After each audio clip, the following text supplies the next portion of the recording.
Okay, so we're on our final set here. I'm going to go through this pretty quick. Let's talk about your final exam real quickly. Hey, what you want to do to get ready for that is make sure you know where to look for things. There's enough gimmies on that exam that you should be able to, by sight, answer questions, but there's also a handful of questions that you're going to need to look up, and I did it that way so that you guys could learn something from it. Okay? So just make sure you're up to speed on where to go to look for things. All right, we're talking about innovation here. We've got lots of reasons for innovation, but I'll tell you what, if you want a product to grow and you want a product to, or a company to grow better, and you want a company to expand and to sustain its profitability and its growth, man, you've got to have new products. If you don't have new products, either organically, internally, or you're getting them from a source, you're not going to sustain profitability. And the real profitability is in organic product development. All right, so we're going to talk about that.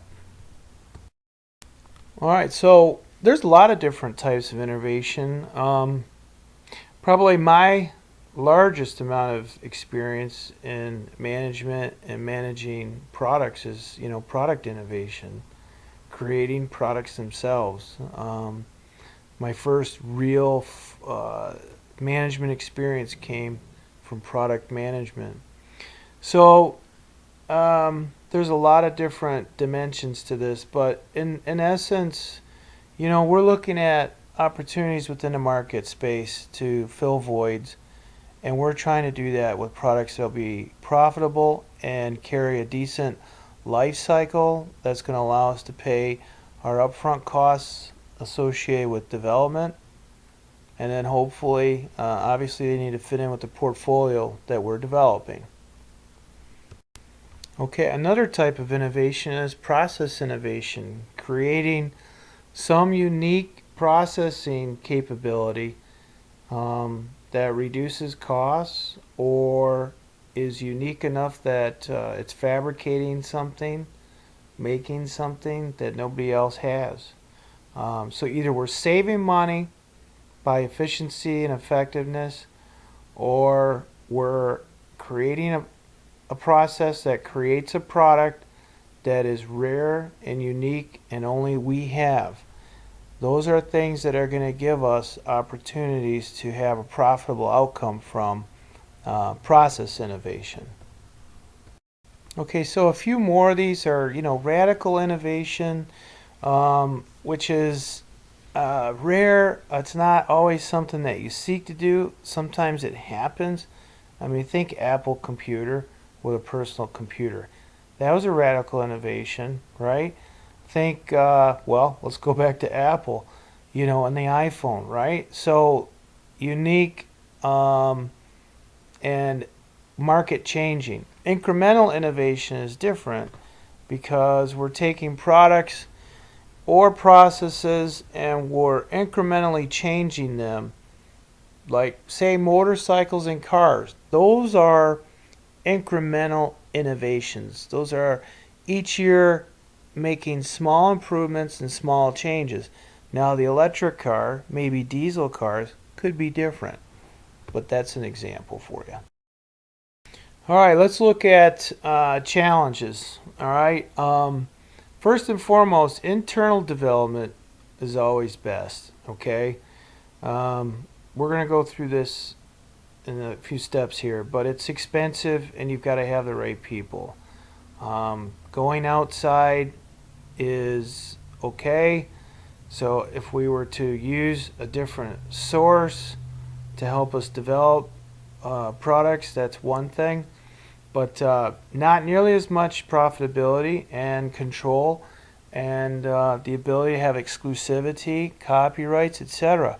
So internal development is huge. Lots of constraints to it. Costs, getting the right people, keeping the right people, having the right culture, keeping the right culture. All this stuff is really difficult, and it's where actually my consulting company comes in at. Okay, so some challenges for incremental versus like a preemptive launch. So what we're talking about here is slow, steady, step by step, small step product launches are normally less risky, less expensive than an entire platform of new products. So let's use the car industry. Um, Small methodical changes to the Ford F-150 makes a lot more sense than to come out with a whole new fleet of trucks we're going to call the 1000s, okay? It would be very risky for the brand and really risky for the whole product line to do that, okay? So think about that. Okay, so we talked earlier about the cost of internal innovation, this organic innovation. Well, a lot of my research and a lot of my, management time has been trying to, determine good, innovative prospects, okay?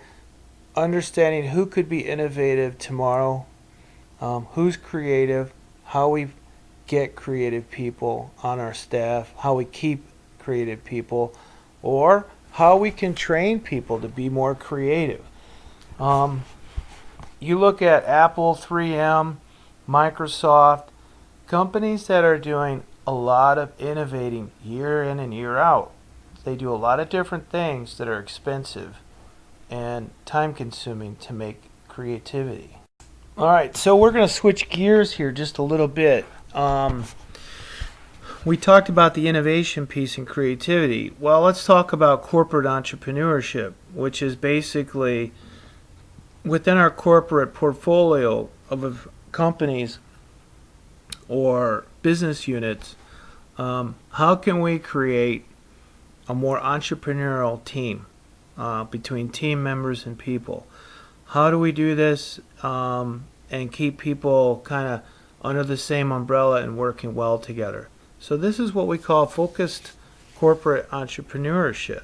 Okay, so this is an introduction to it.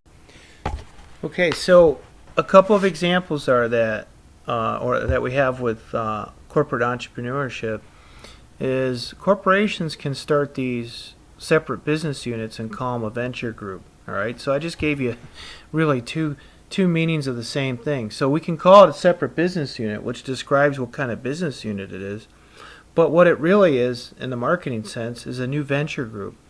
And this new venture group may be to develop products and marketing for, say, some food brand or some automotive product or some recreational vehicle product line. And that's what we're doing. We're taking advantage of our capabilities as an organization, and we're trying to reach out to a different market space to develop products in. And this is a focused approach. All right, so as you go along, you're going to start looking at, maybe rating companies or buying companies. And one of the things that you're going to look at is innovativeness. What's their creativity like? What's the amount of internal investment into research and development? And, not just continuous improvement, but continuous updating of capabilities to organically produce new products. Those are really kind of two different things. We can update our machinery, but that doesn't mean, crap when it comes to updating our capability of, out maneuvering our competitors with innovation. All right? So that's a little bit different. So innovativeness is an interesting thing, a construct to try and measure. All right, so along the same lines is this proactiveness. And really, these are things that, when you're doing due diligence on buying an organization, these are two of those criteria, which you may have 30 different criteria when you're looking at a business to buy, but this is probably two of them that are important. Proactiveness is looking at, really how proactive the company is to staying competitive. How about staying ahead? How about staying way ahead of its competitors. What are you actually trying to do to be proactive when it comes to product development and innovativeness? It's very important. So as you get out there and you interview, pop these questions on the people that are interviewing you. Watch the array of different answers you get. Here's another question to ask in the interview.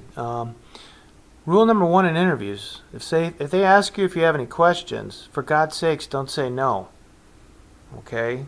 It kind of makes you look like you fell asleep. You better have a couple in your pocket, even if they're not that important. Always ask some question. But one of them could be, how competitively aggressive do you feel your company is? And why?